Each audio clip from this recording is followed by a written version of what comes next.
like a good business owner too, this is a common trap that business owners set for you as a salesperson is they're going to ask.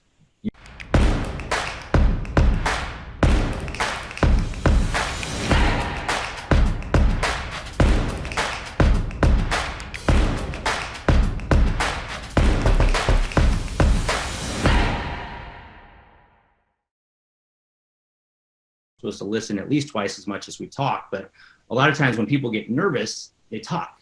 They get nervous and they just start kind of talking and rambling. I mean, I've seen a lot of that happen. I've seen some pretty uncomfortable sales pitches in my life, and it blows me away that sometimes we just like, it's not a default for us to just sit back and listen and to ask questions and really try to slow down in there. If your speech is getting accelerated, if you're like going, and you find yourself talking and they're not talking, bad sign.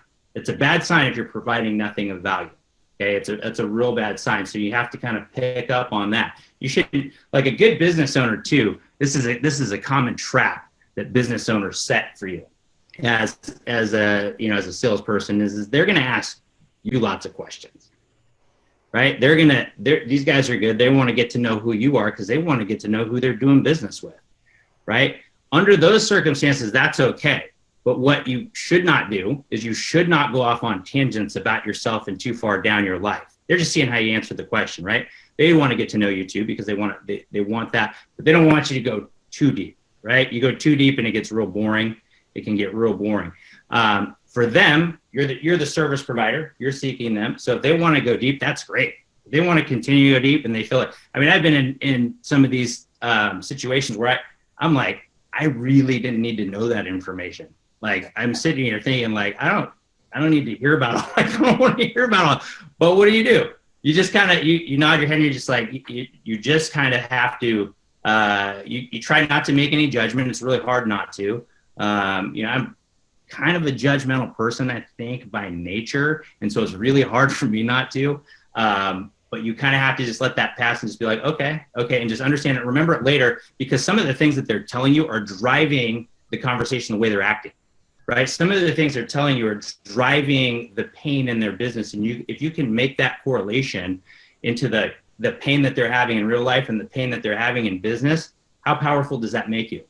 Right? How much of a power shift just happened if I can correlate those two things or understand their weaknesses that they're having, right? All of a sudden, I'm in a way better position to close now.